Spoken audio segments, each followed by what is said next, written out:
Halo semua, balik lagi sama gue, Izzy, di vlog gue NWWCS episode ke-9. Untuk kali ini, di episode ini gue mau ngebahas apa ya? Sebenarnya sih nggak ada yang mau gue bahas sih sebenarnya. Di sini gue sekali lagi mau ngasih tahu ke kalian semuanya, ya, kalau vlog ini isinya adalah eh, beberapa bagian dari story gue yang pernah gue alamin atau yang sedang gue alamin. Dan juga lagi-lagi gue nggak mau ngeklaim kalau gue ini profesional health doctor apa-apa. Gue nggak mau ngeklaim itu, dan gue nggak meminta kalian untuk apa ya, untuk mengikuti saran dari gue atau menjudge kalian, enggak gitu. Gue nggak ngeklaim seperti itu semuanya. Di sini gue hanya membagikan cerita yang sudah gue alami, dan di sini gue berharap kita semua, kalian di sini yang mendengarkan dan menonton vlog gue ini, untuk lebih terbuka dan juga untuk berani mengutarakan apa yang ada di isi hati kita masing-masing gitu. Karena satu, gak semua orang berani untuk ke psikolog atau ke psikiater.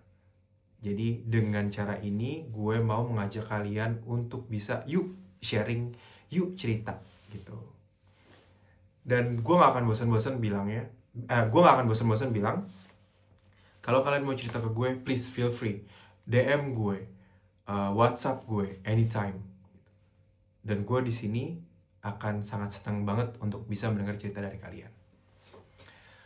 Oke, kita sekarang masuk ke topiknya di episode ke-9 ini. Pernah gak sih kalian tuh bertanya, kok gue bisa kayak gini ya? Gitu. Kok gue bisa mempunyai gangguan kesehatan mental? Pernah nggak terbersik di pikiran kalian, oh gue gara-gara ini ya, oh gue gara-gara itu ya gitu, oh gue gara-gara relationship yang gagal ya, oh gue gara-gara child abuse ya gitu. Pernah nggak sih merasa seperti itu? Kalau memang pernah, boleh nggak sih kalian share ke gue, apa sih yang ngebuat kalian bisa ke-trigger seperti ini? Karena salah satunya yang pernah gue alamin dan yang sangat sangat membekas di hati gue, dan akhirnya gue menjadi orang yang apa ya, overthinking, terus uh, selalu semuanya itu dipikirin yang jelek-jelek terus. Jadi instead of I am being pede gitu, ini gue malah, duh gimana ya, kalau misalnya gue pilih A nih, pasti buntutnya jelek deh, pasti begini, pasti nanti bakal jadi seperti ini, aduh gue mesti prepare for the worst. Itu dia. Pernah gak sih kalian merasa kayak gitu? Nah itulah yang gue rasakan. Gue menjadi overthinker itu karena dulu sewaktu masih kecil, gue tidak diberikan kebebasan untuk mengutarakan pendapat. Selalu ikutin kata A, ikutin kata B. Kalau enggak, kena hukuman. Itu yang selalu gue dapetin. Jadi gue selalu mikirkan tuh, kalau misalkan gue pilih A nih, efeknya ke orang gimana? Nah gitu-gitu, sampai gue akhirnya nggak berani untuk milih apa-apa gitu. Dan akhirnya gue jadi nggak pede, karena gue selama dulu waktu masih kecil itu, sewaktu gue milih A dan akhirnya outcome-nya jelek, gue dijatuhkan. Bukan dari keluarga gue aja, tapi misalkan waktu gue pernah punya mantan, atau gue pernah punya sahabat yang mereka juga mungkin mindsetnya sama gitu, mindsetnya seperti juga. Jadi gue pernah inget satu waktu gue bercerita nih tentang relationship ya gitu.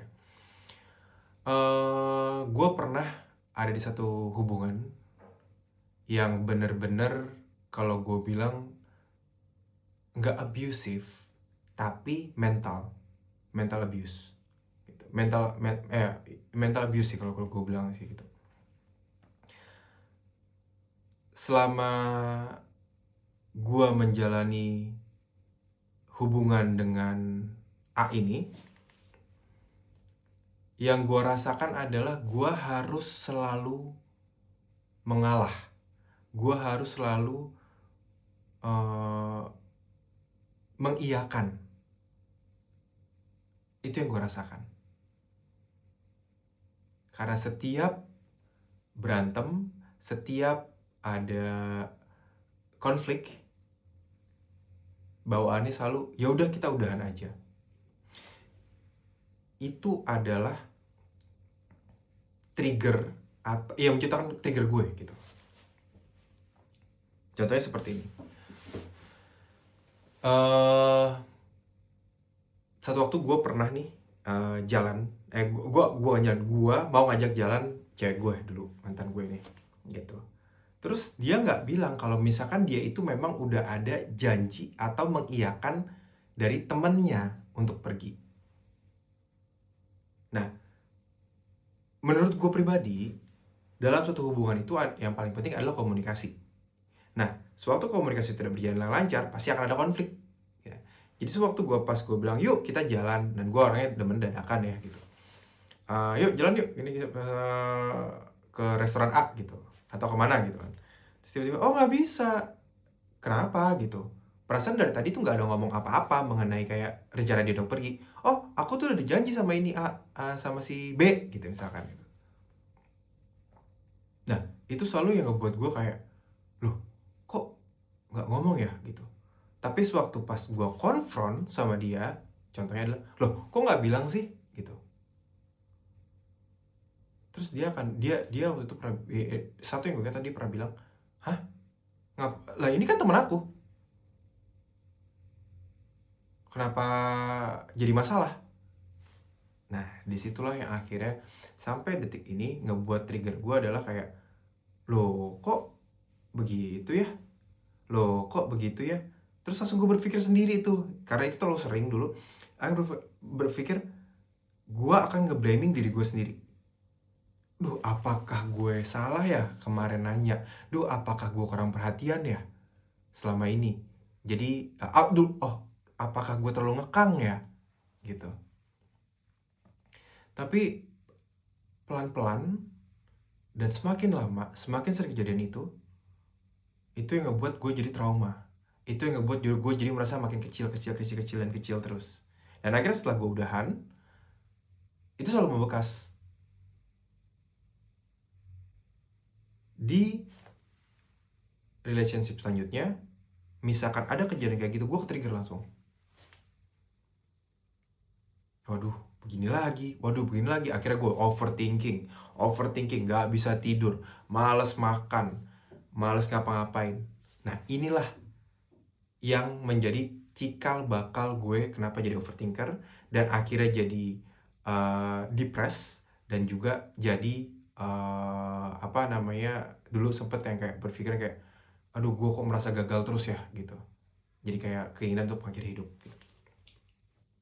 Jadi triggernya pertama adalah relationship dengan orang tua atau dengan siapa, dengan pacar ya, dengan pacar, lalu berhubungan lagi nanti dengan overthinkingnya jadi makin gila, terus akhirnya merembet ke masalah-masalah yang lain. Nah, itulah yang menjadi masalah utama di hidup gue selama ini.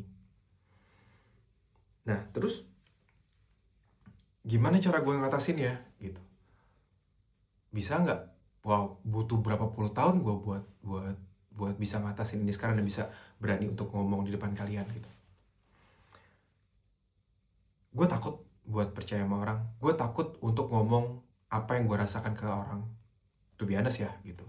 Walaupun kita udah deket apa gimana, gue takut banget. Yang gue takut adalah gue takut lo ember, gue takut lo tiba-tiba gue nggak dapetin respon yang bagus dari elu, kasarnya seperti itu ya, dari yang gue ajak ngomong bicara lah gitu.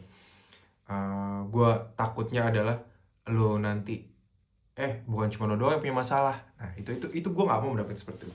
Jadi terkadang gue tuh menutup diri. Nah, kenapa gue pilih vlog? Kenapa gue pilih YouTube untuk menjadi sarana gue menyalurkan apa yang ada di otak gue dan menyalurkan apa yang ada di isi hati gue? Karena ini one way communication menurut gue pribadi ya. Nanti gue akan terima feedback, betul, setuju, gue akan terima feedback dan itu kan gue bisa balas pelan-pelan sambil mikir gitu ya semuanya. Nah, buat teman-teman semuanya yang mengalami kondisi yang sama dengan gue, inilah cara gue untuk menetralisir keberisikan yang di otak gue dan menetralisir juga keadaan hati gue. Lu pasti semua punya cara, entah nulis diary kah, entah bikin crafting kah, apa gimana gitu. Nah, sebagai contoh, inilah cara gue untuk bisa meredam ya semuanya ya. Terus nextnya apa lagi sih gitu? Seeking professional help itu penting. Nah, gue tahu nggak semua orang tuh mau, nggak semua orang tuh berani buat ngomong psikolog. Mau dengar kata-kata psikolog aja kayak, lah emang gue gila gitu. Padahal enggak loh. Gitu. Kenapa minggu lalu gue sempat nge-bring up mengenai tes NPD? Karena di situ semua orang yang sudah berani ngambil tes NPD, berarti gue yakin banget 100% kalian pun berani untuk ngomong ke profesional mental health practitioner ya gitu. Gue yakin kalian berani. Karena kita to be honest nggak akan bisa buat nyembuhin diri kita sendiri. Kecuali kalian benar-benar punya tekad dan kuat untuk sembuh dan juga orang-orang di sekeliling kalian itu membantu kalian semuanya. Terkadang untuk overthinker kita akan selalu ngerasa, duh orang-orang sekitar gue kenapa sih nggak mau dukung gue, duh malah yang nyakitin gue adalah orang-orang sekitar gue. Iya betul, itu yang ada di otak kami, itu yang ada di otak kita. Segitunya kita takut. Tapi dengan vlog ini, lagi-lagi gue akan ingetin buat kalian juga, buat kalian semua yang mendengarkan, yang subscribe di vlog ini, gue mau ucapkan terima kasih. Dan gue gak akan lupa untuk bilang ke kalian, please telepon gue, DM gue, email gue, kapanpun. Gue akan senang banget untuk bisa mendengarkan cerita kalian. Dengan mendengarkan cerita kalian, di situ gue akan merasa relief. Bukan karena kayak, berarti ada yang sama kayak gue dong. Enggak. Gue suka denger cerita. So once again guys, please remember, if you think that no one's love you, I'm here, I love you. Oh, di episode ke-10 besok, gue akan kedatangan tamu istimewa. Jadi tunggu tanggal mainnya ya. Oke? Cheers. Bye.